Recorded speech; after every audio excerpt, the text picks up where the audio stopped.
Hey folks, Don Pier here.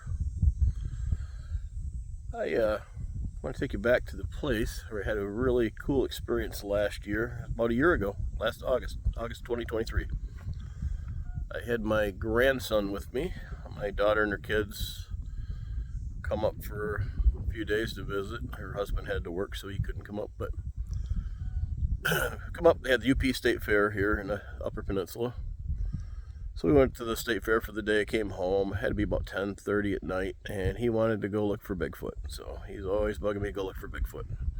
So I think it's pretty cool he has that interest. So about 11 o'clock, I had no intentions of us actually finding anything. So I said, okay, Braylon, let's go look for Bigfoot. So I just grabbed my thermal and a pistol and flashlight and I said, let's go. So I had no intention of us finding anything. Come out to a location here. This is one of our go-to spots for squatching. It's not far from my house, actually. About 11 miles to the north. I'll give you a little look around here.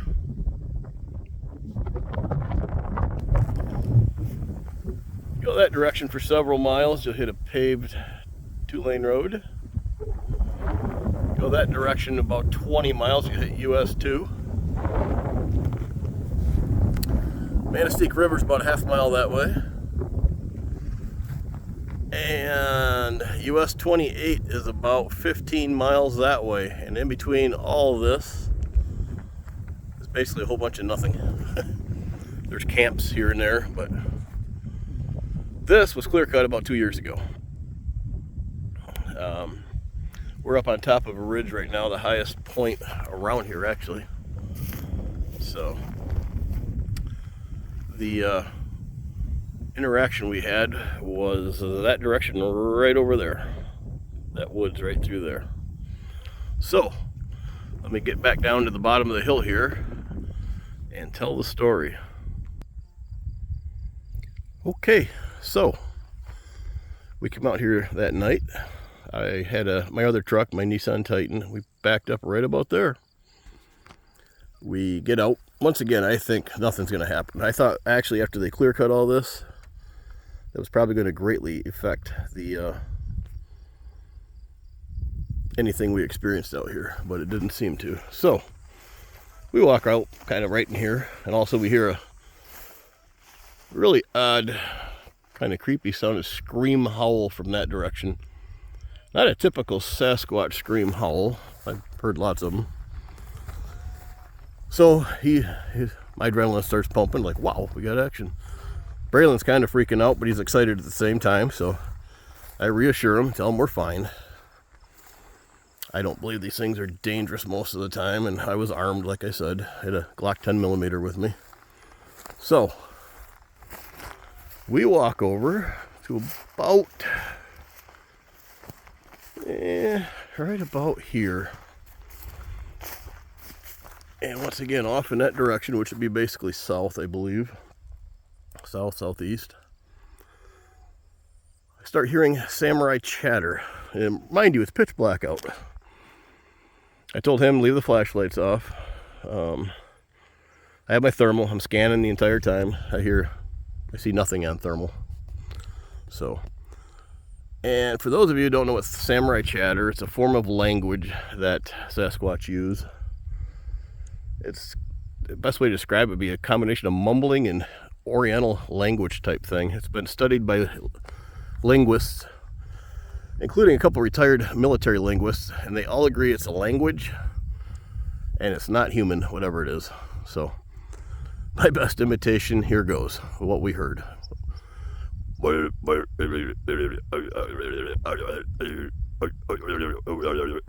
Similar to that. Not very loud.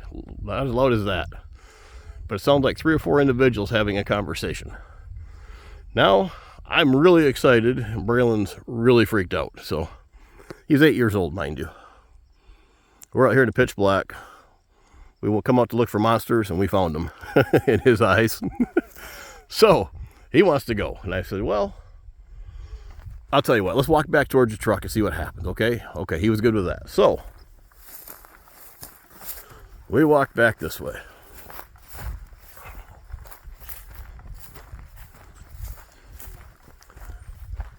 as we're walking back, I'm looking behind the truck, and I realize it rises up quite a bit there. I'm gonna get a better vantage point for where the noises that are coming from. So I tell him, I said, let's go up to the top of this little hill here, and let's